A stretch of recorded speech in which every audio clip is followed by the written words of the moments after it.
my dear students, how are you all doing? I hope all of you are great and doing great and I am good as well. I hope आप लोग सब enjoy करें chilly winters को because I am enjoying them a lot. I am Nandini, your educator, your mentor at Learn Karo and I'll be taking your legal studies. We are on Unit 2. हम D कर रहे हैं, D which is Introduction to Criminal Laws. This is part 3 of the video and stay tuned. Alright, चलो ठीक है. आज हम क्या पढ़ने वाले हैं? आज हम पढ़ेंगे what you know some of the objectives of criminal law. Retribution होता है and there are many other objectives of criminal law कि क्या objective, क्या चीज, purpose क्या है criminal law बनने, ठीक है? Retribution क्या होता है? सबसे पहला objective ही retribution है. There are 5 main objectives, ठीक है? कि किसी को compensate करना, किसी को deterrence मतलब किसी को prohibit करना. I am going to discuss these in detail right now, ठीक है? यहाँ देखो. There are 5 objectives. ये मैं बता चुकी हूँ, हाँ. Which are widely accepted for the enforcement. Yes. What are these? These are retribution, deterrence, incapacitation, rehabilitation, and restoration. Restoration तो हमने contract में भी पढ़ा है कि हाँ, आप कहोगे restoration यहाँ कहाँ से आ गया? ये तो contract में था. हाँ, आप बिल्कुल सही सोच रहे हो, ऐसा ही है. ठीक है, चलो शुरू से पढ़ते हैं. शुरू से in the sense, let's talk about retribution at the first instance. Retribution means writing of balance. देखो यहाँ पे मैंने underline भी किया होगा. Writing of balance. Writing of balance मतलब for instance किसी इंसान ने किसी का murder किया है. That person should be awarded capital punishment. उस इंसान को भी death sentence मिलनी चाहिए, हाँ कि ना? See, this is very much debatable. कुछ countries ने कर दिया है कि कोई इंसान रेप कर रहा है, कोई इंसान किसी का मर्डर कर रहा है तो उसको कैपिटल पनिशमेंट मिलनी जरूरी है. But if you talk about in the context of India, India में ये चीज बहुत ज्यादा लिमिटेड है. अभी ऐसा नहीं होता कि किसी ने रेप किया है उसके अगेंस्ट बहुत ज्यादा इंक्वायरी चलती है. It is after some 8 to 10 years, even if you talk about Kathua rape case या कोई भी आप रेप केस उठा लो तो इसका डिसीजन 8 या 10 years में आता है. ठीक है, इतना इजी हमारा जुडिशियल सिस्टम नहीं चलता है कि हाँ ऑन द स्पॉट शूट कर दिया या फिर कैपिटल पनिशमेंट दे दी. There are lot of pleas कि हाँ अभी गिल्टी है नहीं है, so on and so forth. ठीक है, ये आप डिटेल में पढ़ोगे अगर आप आगे लॉ चूज करते हो तो. But I want to tell you कि रेट्रीब्यूशन का मतलब क्या है. जैसा तुमने किया है तुम्हें वैसा भरना भी पड़ेगा. क्या होता है, अगर किसी ने मर्डर किया है उसे कैपिटल पनिशमेंट देकर ऐसा हो गया कि ये चीज जस्टिस मिल गया उसको. जस्टिस क्यों मिल गई है? तुमने किसी को मारा, तुम्हें भी तो मार दिया गया. End of the story. ठीक है, but is this the actual justice? ऐसा नहीं होता है. ठीक है, मतलब कोई इंसान जिसकी लॉस हो गया है, जिसका जो मर गया है, उसका लॉस थोड़ी कंपनसेट हो सकता है उस दूसरे जिसने मारा उसको मार के. ठीक है, so this is all subjective. सबके अपने अपने ओपिनियंस होंगे इस बात पे. बट रेट्रीब्यूशन ऑब्जेक्टिव यही होता है कि किसी को कैपिटल पनिशमेंट क्यों देना. ये एक राइटिंग ऑफ बैलेंस होता है. एक बैलेंस बन जाए, whatever crime you have committed तुम्हारे साथ भी वो कमिट हो रहा है. ठीक है, talking about deterrence. Deterrence means something that discourages you. Deterrence वो होता है जो चीज तुम्हें डिस्करेज करती है बहुत ज्यादा. Means something sort of an disincentive. ठीक है, कि तुम ये काम ना करो. ठीक है, तुम कोई भी एक्ट कमिट करते हो तो तुम्हें उसकी पनिशमेंट मिलती है, कोई तुम्हें पीनलाइज किया जाता है. क्यों? ये दिखाने के लिए that you are not supposed to do this act. This act is prohibited by law. This is not the right thing to do. ठीक है, इससे तुम्हें पैसे भरने पड़ जाते हैं या तुम्हें जेल भी हो जाती है. ये दिखाने के लिए कि तुम आगे से ये ना करो और सोसाइटी को पता लगे कि हाँ ये जो इसने एक्ट कमिट किया है, अगर तुम में से कोई भी एक्ट कमिट करने वाला है तो तुम्हें भी पनिशमेंट मिलेगी. ठीक है, ऐसे लोग फिर क्राइम करने से बचते हैं. ठीक है, देखो, deterrence serves as a major tool in maintaining the general law and order. क्यों? If we talk about the perspective of crime, ठीक है, criminal acts are penalized. या तो उन्हें penalty देनी पड़ती है. So as to deter. Deter means discourage individual. Penalized so as to discourage. Deter individuals means discourage individuals from repeating it or even entering into it the first place. या तो तुम करो मत, या करा है तो उसके लिए भरो.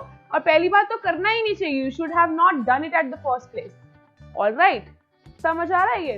ठीक है, now let's talk about incapacitation. Incapacitation का मतलब ये होता है, see that you are stopped from doing something. Stop from doing something in the sense that the criminals जो क्रिमिनल्स होते हैं उन्होंने कोई क्राइम कमिट किया है ना, तभी उनको क्रिमिनल बोला जा रहा है. They are put behind the bar. They are not allowed to be with us. क्या आप देखोगे कि किसी ने मर्डर कमिट किया वो हमारी सोसाइटी में, या he is living chill head, is he living like that? No, of course not. Because why because you know ऐसा होता है कि जब कोई इंसान गलत कर रहा है तो उसको उस चीज की सजा भरनी पड़ती है। He is not in the capacity to live with us, live like a normal human being. इसमें देखो ये लिखा है, the objective of this is to segregate means अलग कर देना criminals from the normal individuals. Why? Because you have committed such a crime that you are supposed to be put behind the bars, या फिर उनको rehabilitation centre भेजा जाता है अगर कोई बच्चे ने गलत कर रहा है। सो उनके जुवेनाइल सेंटर्स होते हैं उनके, ठीक है। Segregate the criminals from the rest of the society. Why? For the crimes committed they suffer a kind of banishment. Banishment मतलब अलग रहना, एक solitude में रहना, एक alone, loneliness में रहना by staying in the prisons. वो अलग रहते हैं, सोसाइटी से अलग रहते हैं कि तुमने गलत काम किया है, you will be banished, ठीक है। banished मतलब to stay away from the society. And in some cases they are also subjected to capital punishment. If the case is such, एक केस लॉ ऐसा था, पता है, उसमें एक हस्बैंड ने अपनी वाइफ के all the body parts and all cut करके तंदूर में डाल दिए थे, and the police got to know कि उस तंदूर में से बहुत ज़्यादा फ्लेम्स आ रही थी, एशेस दिख रहे थे। तो पता लग गया कि उसने हस्बैंड का ये डेलिबरेट एक्ट था। तो ठीक है, अब उसका केस चल रहा है। Act is such, this is such a heinous act. मतलब कितनी ज़्यादा इविल एक्ट है ये, बहुत बेकार, बहुत गलत चीज़ करी है उसने। पता नहीं, maybe because the superiority of bureaucrats, या फिर they have lot of money to hire lawyers that have the highest intellect की वो लोग फाइट करके बच जाते हैं। I don't know how, but they should be subjected to capital punishment, of course, ठीक है। तो इसमें ये लिखा हुआ है, some of them are put behind the bars, definitely yes, but some of them are subjected to capital punishment, ठीक है। आप कभी भी देखना, जो कथुआ रेप केस हुआ या फिर अभी था वो some village in UP only, इनका जो रेप केसेस थे, आप देखो कभी भी जो जिनको डेथ सेंटेंस मिलती है ना, वो लोग बहुत वेल ऑफ नहीं होते अगर आप देखो तो, क्योंकि जो वेल ऑफ होते हैं ना, या फिर कोई पॉलिटिकल पार्टी का लीडर भी अगर इन्वॉल्व था, I am not naming anybody, but उनको ना they have somewhat of upper power उनके पास होती है। क्यों? क्योंकि they can hire lawyers have this power to change everything, they change the whole scenario. That is what they are made for, that is what their job is to do, their job is to protect their client, ठीक है। तो यही होता है, that is the case I'm talking about, that that is my personal observation, that आप कभी देखो death sentence बहुत ज़्यादा कम जो लोग होते हैं वो बहुत वेल ऑफ पीपल को डेथ सेंटेंस नहीं मिलते। Do you get this?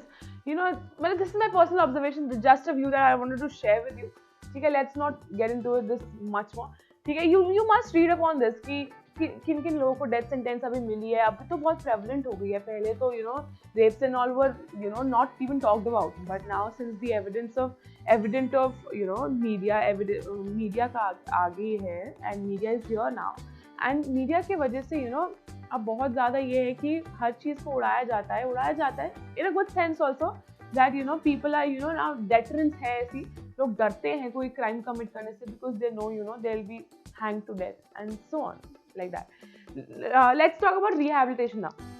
What happen, हम rehab centers सुनते हैं ना कि अगर आप alcohol addicted हो, smoking addicted हो, you are sent to rehab centers. वहाँ पे they just train you that you stop drinking and that it's injurious to your health and you aren't supposed to do this. ऐसे rehab center होते हैं, ऐसे crime में भी rehab centers होते हैं, ठीक है। देखो, they are aimed at transforming an offender into a valuable member of society. Means they have committed an offense, but they'll be taught in such a way, उनको ये सब चीजें बताई जाएंगी that they'll be a valuable member of society and they will not commit any of the crime in the future. But हर ऐसे नहीं होता कि तुमने मर्डर किया और तुम्हें rehabilitation के लिए भेजा गया। No, it is a crime of such an extent that a normal human being won't do. बहुत हिम्मत चाहिए होती है या बहुत इंटेलेक्ट चाहिए होती है किसी का मर्डर करके बचने में, और पता भी है कि यार तुम्हें लाइफ इम्प्रिजनमेंट मिल जाएगी, पूरा साल जब तक जिंदा हो तुम्हें जेल में काटना पड़ेगा, ऐसे बहुत चीजें, ठीक है।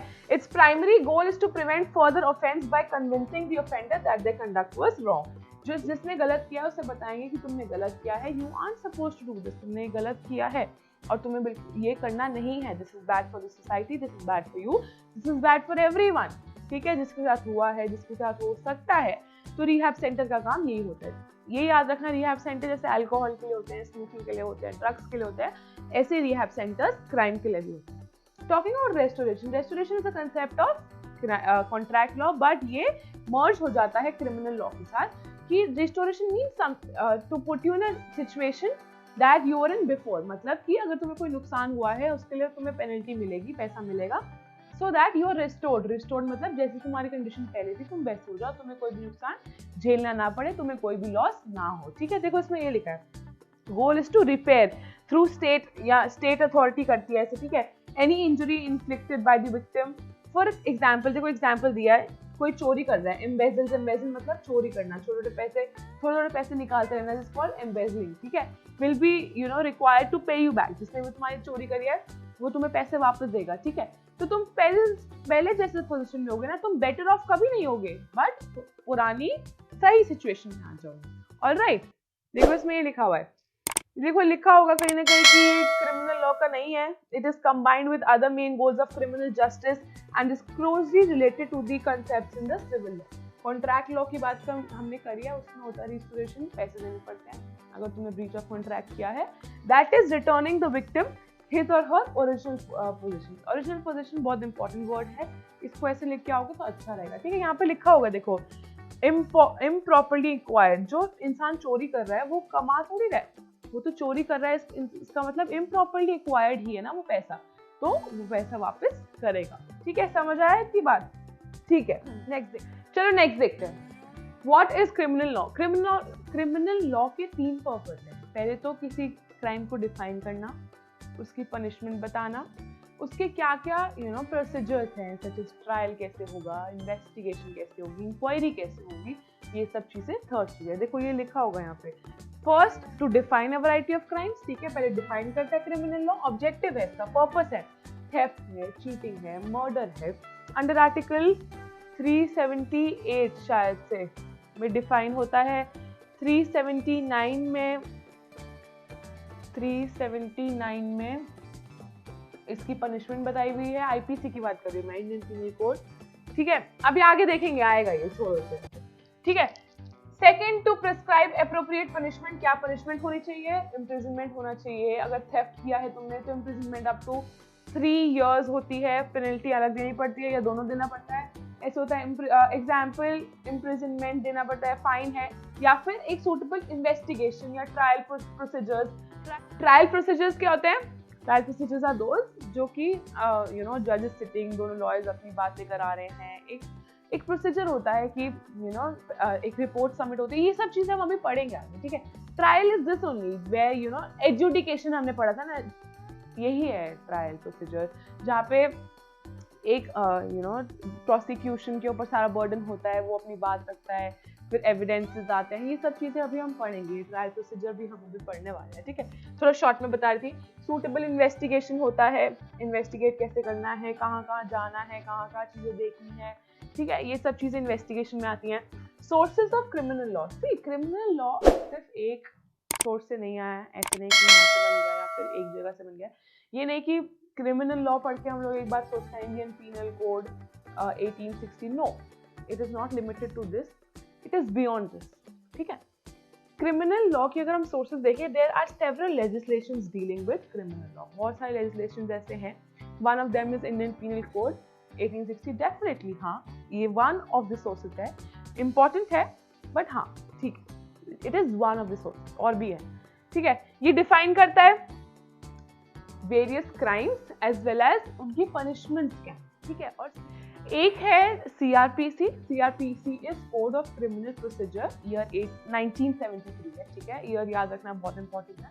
आईपीसी 1860 का है जैसे, तो ये है 1973, ठीक है, ये बात याद रखना, 113 ईयर्स का फर्क है। तो criminal code of criminal procedure में क्या होता है, जैसे इसमें ना डिफाइन किया जाता है आईपीसी में और पनिशमेंट बताई जाती है, सिमिलरली इसमें क्या किया जाता है सीआरपीसी में, इसमें बताया जाता है कि प्रोसीजर क्या होगा।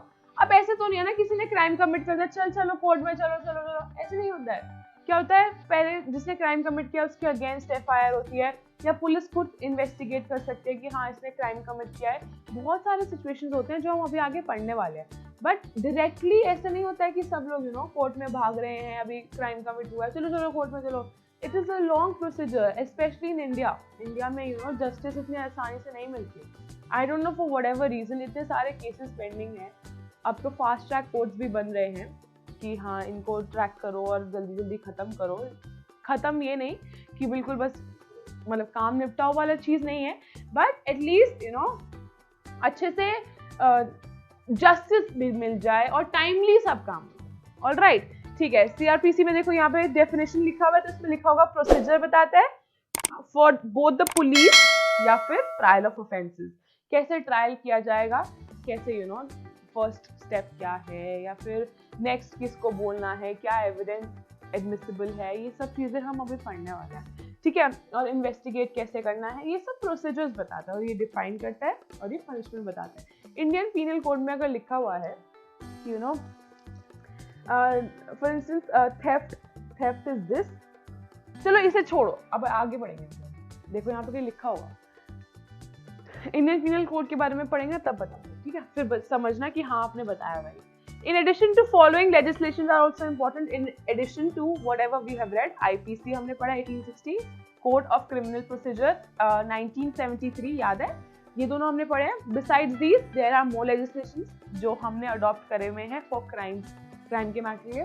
One of them is Indian Evidence Act 1872 का है, Indian Penal Code 1860 का है, 1973 का है code of criminal procedure CRPC, and 1872 का है 1872 इज इंडियन एविडेंस एक्ट, ठीक है, which stipulates the kind of evidence admissible. मैंने अभी ये वर्ड यूज किया था, अगर आपने देखा हो तो कौन कौन से एविडेंसेस एडमिसिबल है, कौन से नहीं है।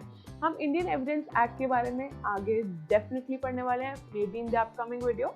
बट मैं आपको एक बात बताती हूँ, देखो क्या होता है कि अगर मैं फॉर इंस्टेंस विटनेस हूँ, मैं कोई बात रखने चाह रही हूँ और मैं बोलूँ कि यार मैंने ना उस इंसान, कोई एक इंसान है, उससे पूछा, उससे सुना थी ये बात, और मैं बोल दूँ, this is called hearsay evidence. ये hearsay evidence is not permissible in the court. आपको पता है ये बात, मैं ऐसे नहीं कह सकती कि मैंने किसी थर्ड पार्टी से ये बात सुनी थी, ऐसा हुआ था, ऐसा हुआ था, मैं ये नहीं कर सकती। I will be admissible in the court, मेरी स्टेटमेंट तभी कोर्ट में एडमिट होगी जब मैं कहूंगी कि हाँ ये मैंने अपनी आंखों से देखा था, ये मैंने अपने कानों से सुना था कि ऐसे हो रहा था, ये नहीं कि मैंने तीसरे बंदे से किसी से सुना था। This is just one example. ऐसे रियल एविडेंसेस होते हैं, वो एडमिसिबल होते हैं, रिटन होते हैं, ओरल होते हैं, there are lot of things. कुछ मटेरियल्स अगर मेरे को ऑब्जेक्ट्स दिखाने हैं, these are called real evidences. So ये सब चीजें हम एविडेंस, इंडियन एविडेंस एक्ट 1873 में पढ़ेंगे। 1973 है which is CRPC, code of criminal procedure, ठीक है। कुछ और भी दे रखे हैं, प्रिवेंशन ऑफ करप्शन एक्ट है, डाउरी प्रिवेंशन एक्ट है, सती कमीशन भी होगा, हाँ कमीशन ऑफ सती एक्ट है। ये सब से भी बहुत सारे हम लोगों ने क्राइम की डेफिनेशंस, इनकी सब चीजें ले रखी हैं, ठीक है। डेफिनेशन है या फिर क्या, what are the procedures for it, ये सब हमने इसमें से ले रखे हैं। फूड अडल्ट्रेशन एक्ट है, ठीक है। Each of these define crime that are in addition to those defined in the IPC। See right now मैंने बोला प्रोसीजर्स सिर्फ और सिर्फ CRPC में दिए गए, और कोई प्रोसीजर्स की बात नहीं हो रखी है। इनमें क्या हो रखा है, इनमें सिर्फ डिफाइन कर रखा है, जैसे IPC में डिफाइन कर रखा है, ऐसे ही इन सब लेजिस्लेशन में भी डिफाइन कर रखा है, ठीक है। We will now take a look, definitely we are going to take a look at these IPC वगैरह के बारे में हम थोड़ा थोड़ा पढ़ने वाले हैं, जिससे कि हमें क्लैरिटी हो जाए। IPC कौन सा है, 1860 में आया था, ये मैं बता चुकी हूँ, ईयर्स याद दिला चुकी हूँ। Indian penal code was passed in 1860, but ये इन्फोर्स कब हुआ था, 1862 में इन्फोर्स हुआ था, ठीक है। It is the main criminal code in India, definitely main criminal code है जहाँ पे सब क्राइम्स डिफाइन किए जाते हैं। ये कहाँ से इसके एक सजेशंस दिया गया है, कंसल्ट किया गया है, कंसल्टिंग की है from FPC which is French penal code, या लुजानिया के US में जो कोड है, ठीक है, कोड ऑफ लुजानिया बोलते हैं उसे, उसमें से भी काफी कुछ लिया गया है फॉर IPC, ठीक है। IPC के अंदर जो जो प्रोविजंस है, इनसे कंसल्टेशन करी गई है। आपके बुक में आई डोंट नो मेंशन है या नहीं है, 576 सेक्शंस हैं IPC में, ठीक है। तो बस ठीक है, आपको पता होना चाहिए। और ये सब कहाँ से लिया गया है, फ्रेंच पीनल कोड से लिया गया है, और कोड ऑफ लुजानिया इन US अब यहाँ कहीं लिखा होगा जम्मू एंड कश्मीर के बारे में, that it is applicable to the whole of India except for the state of Jammu and Kashmir. This does not stand anywhere now, this stands nil. ये नील है, ये बुक आपकी पहले की प्रिंटेड है, बट अब पता होना चाहिए कि जम्मू एंड कश्मीर में भी इंडियन IPC ही एप्लीकेबल होता है. ठीक है, पहले क्या था, RBC था, रणबीर पीनल कोड था, रणबीर कपूर वाला. ठीक है, Ranbir penal code. I mean, you can just remember by this thing कि रणबीर पीनल कोड था जम्मू एंड कश्मीर में. अब ये भी नील हो गया है. परमानेंट रेजिडेंट का स्टेटस जो 35A में दिया गया था, 370 में स्पेशल स्टेटस दिया गया था, ये सब चीज़ें कैंसिल हो गई है ना जम्मू एंड कश्मीर की. ठीक है, Jammu and Kashmir reorganisation act आ गया है, इसकी वजह से अब रणबीर पीनल कोड भी नहीं है, इंडियन पीनल कोड ही अप्लाई होता है जम्मू एंड कश्मीर में. पता होना चाहिए. RPC कहीं लिखा हुआ नहीं है, मैं बस बता रही हूँ. ठीक है, IPC 1860 Indian Penal Code is divided into 23 chapters and over 500 sections, 576 to be specific. बता दिया है मैंने आपको. 23 चैप्टर्स हैं, 576 लिखाओगे या ओवर 500 लिखाओगे, कोई दिक्कत नहीं है, कोई प्रॉब्लम नहीं है इसमें. The code starts with an introduction and provides explanation and exceptions. क्या exceptions हैं, क्या explanation है उसकी देखो, और फिर उसकी punishments भी describe करता है. Wide range of offences given below is this. देखो, crime against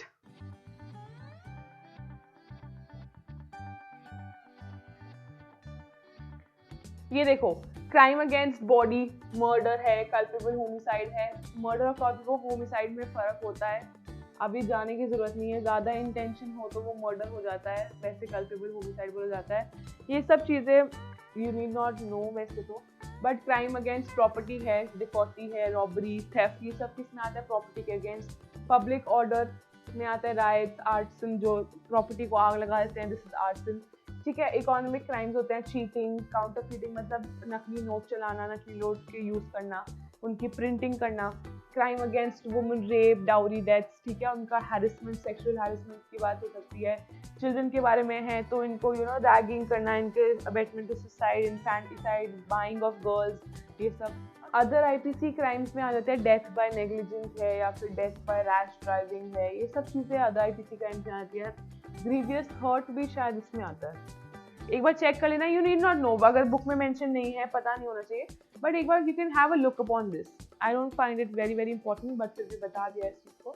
ठीक है, देखो इसमें कुछ कुछ चीज़ें दी हुई हैं IPC के बारे में. जैसे मैं थेफ्ट की बात करती हूँ, देखो थेफ्ट का यहाँ पे आर्टिकल लिखा होगा कहीं पे. हाँ देखो, मैंने बताया था ना 378 आर्टिकल. अगर आपने पूरा अच्छे से पढ़ा है ना तो आपको याद आएगा कि मैंने आर्टिकल 378 बताया था. देखो आर्टिकल 378 डिफाइन करता है, 379 पनिशमेंट बताता है. ठीक है, तो ये किसका है, IPC का है. और IPC में पता है पनिशमेंट पता लगती है और उससे पहले डिफाइन किया जाता है. मोस्ट प्रोबेबली यही इसकी वो रहती है, सीरीज ऐसे बनती है. ऐसे होता है कि जैसे 378 में थेफ्ट को डिफाइन किया गया, 379 में पनिशमेंट, तो ऐसे ही होता. जैसे फर्स्ट डिफाइन किया गया द वेरी नेक्स्ट सेक्शन. ठीक है, the very next the very succeeding section में उसकी पनिशमेंट बताई जाती है. ठीक है, तो देखो यहाँ लिखा है, offense of theft is defined in the article section 378. Article नहीं बोलते हैं, सेक्शन बोलते हैं. Section 378, whoever dishonestly intends to take any movable property. एक एक वर्ड बहुत इंपॉर्टेंट होता है. प्रॉपर्टी मूवेबल होनी चाहिए, out of the possession, intention भी होनी चाहिए. गलती से सामान इधर से उधर रख दिया या गलती से सामान ले गए, बिलीविंग इट, यार ये तो मेरा था, कोई पर्स सेम था, मैं उसका पर्स उठा के लेके जा रही हूँ, वो थेफ्ट नहीं है. ठीक है, मूवेबल प्रॉपर्टी होनी चाहिए, पोजेशन से हटनी चाहिए, without that permission, person consent, उस पर्सन का कंसेंट नहीं होना चाहिए. एक एक चीज उसकी बहुत इंपॉर्टेंट होती है डेफिनेशन की. ठीक है, तो बहुत ध्यान से पढ़ते हैं. तो डेफिनेशन इसकी ये दे रखी है, is set to commit theft. ये सब चीज आप रीड कर सकते हो, इसमें कुछ there is nothing to learn about it, इसमें कुछ समझाने वाली बात नहीं है. देखो इसमें सिंप्लिसिटी में बता रखा है, in other words a crime of theft is committed if someone intends, intention होनी चाहिए, to take someone else's property and indeed takes that property without the other person's consent. Consent, दूसरे person की consent भी नहीं है इसमें.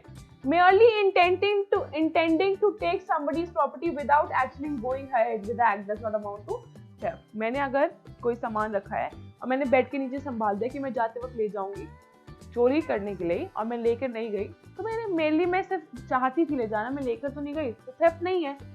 सब ये सब चीजें हैं, ठीक है। तो थेफ्ट के प्रोविजंस ये सब होते हैं, ये मैं डेफिनेशन दी हुई है, if you learn it very good, if you don't learn it, definition लिखने की बात तो इसमें है ही नहीं कि आप तुम्हें थेफ्ट की डेफिनेशन लिखनी है, बट अगर एग्जांपल स्टेट करना पड़े तो this is a very great example. The punishment दी हुई है, punishment is stipulated in section 379, 378 में डेफिनेशन दी हुई है, 379 में पनिशमेंट दी हुई है।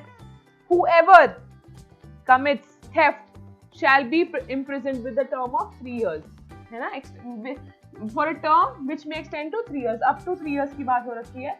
ये बात मैंने आपको बता चुकी हूँ पिछले उसमें, अप टू 3 इयर्स की है, या फाइन देना पड़ सकता है, और फाइन और विद बोथ, ये बात मैं आपको पहले ही बता चुकी हूँ, ठीक है। देखो ये कुछ स्टेटमेंट्स दी हुई हैं, थोड़ा सा इनको देख लेते हैं। Different crimes carry different punishments according to the severity, ठीक है। चोरी करने पे तुम्हें लाइफ इम्प्रिजनमेंट नहीं मिलेगी, और मर्डर करने पे तुम्हें पैसे देकर छोड़ा नहीं जाएगा, ये बात तो हमें पता है। Severity, what kind of a crime are you doing, severe कितना सिवियर है, इस हिसाब से पनिशमेंट मिलती है। For instance punishment for murder is either death, या उसे मार दो या फिर उसे लाइफ के लिए इम्प्रिजन कर दो, ठीक है। This is the way that most of the IPC organised, first definition दी होती है, फिर पनिशमेंट दी होती है, ये हमें पता है। In addition to IPC other legislation such as IT act बहुत इंपॉर्टेंट है, प्रिवेंशन ऑफ करप्शन एक्ट हमने पढ़ा है यार, ये डाउरी प्रिवेंशन एक्ट भी पढ़ा था, याद है, ठीक है। ये सब कमीशन ऑफ सती एक्ट भी पढ़ा है, फूड अडल्ट्रेशन एक्ट, ये सब चीजें आईपीसी में, आईपीसी के एडिशन में ये सब लेजिस्लेशन भी इंपॉर्टेंट है, ठीक है। देखो classifying and punishing criminal acts में, however that this definition not only tells what the offense is, it does not tell us what we should do। देखो इसने बता तो दिया कि थेफ्ट कब होता है, इंटेंशन होनी चाहिए, कमीशन भी होना चाहिए एक्ट का, और विदाउट दैट पर्सन कंसेंट होनी चाहिए, मूवेबल प्रॉपर्टी होनी चाहिए, ये सब चीजें लिखी तो हुई है, बट क्या आईपीसी में बताया हुआ है कि 3 साल की जो इम्प्रिजनमेंट होगी कैसे होगी, मतलब फर्स्ट इंस्टेंस में क्या करना है, अगर पता लग गया कि इसने मेरी चोरी करी है तो मैं क्या करूंगी, कोर्ट के पास भागूंगी, जज के पास भागूंगी क्या? No, I'll have to first file FIR। FIR बहुत कॉमन है, सबको पता है, फर्स्ट इन्फॉर्मेशन रिपोर्ट, ठीक है। ये सब क्या है, स्टेप्स हैं, ये हम आगे पढ़ने वाले हैं, बट इसमें ये लिखा हुआ है if someone has stolen a property to whom should be complained, what can the police do, पुलिस क्या कर सकती है, ये सब स्टेप्स मेंशन है सीआरपीसी में, ठीक है। In other words IPC only deals with substantive. Substantive का मतलब पता है क्या होता है? सब्सटेंसिव का मतलब that defines, that does not tell the procedure, it is in opposition to the procedural criminal law, जिसमें प्रोसीजर बताया जाता है कि कोई चीज को कैसे करना है। जिसने थेफ्ट करी है तो सबसे पहले एफआईआर फाइल होगी, फिर पुलिस रिपोर्ट बना के मजिस्ट्रेट को सबमिट करेगी, बहुत चीजें होती हैं, ठीक है। These procedures are set forth in detail in the CRPC. Let's look at the brief, ठीक है। उसके ब्रीफ हम करेंगे in my upcoming video। Siya हमने आईपीसी क्लियर कर दिया है, ऑब्जेक्टिव्स पढ़ लिए हैं, क्रिमिनल लॉ के, क्रिमिनल लॉ का पर्पस क्या है, कौन कौन से लेजिस्लेशंस इन फोर्थ हैं, what all have been put forth for the purpose of crime, ये सब मैंने आपको एक्सप्लेन कर दिया है। हम इन एक्ट्स के बारे में थोड़ा पढ़ने वाले हैं in my upcoming videos. Till then stay tuned. अच्छा लगा तो लाइक जरूर कर देना, and if you are new to this channel don't forget to subscribe. You can download our app, learn करो, इसके अंदर सब क्वेश्चंस फ्रेम्ड होकर, all case studies are all mentioned in the app. App में सब कुछ मेंशन है, ठीक है, लीगल स्टडीज के नाम से क्लास 12 में। And I'll see you guys very very soon. For any more updates, you can join our Telegram app, ठीक है, Telegram channel join कर सकते हो, दिया हुआ है description box में। I'll see you guys super soon. Part 4 of the video will be uploaded soon. Till then, stay tuned. See you guys. Bye bye. Take care.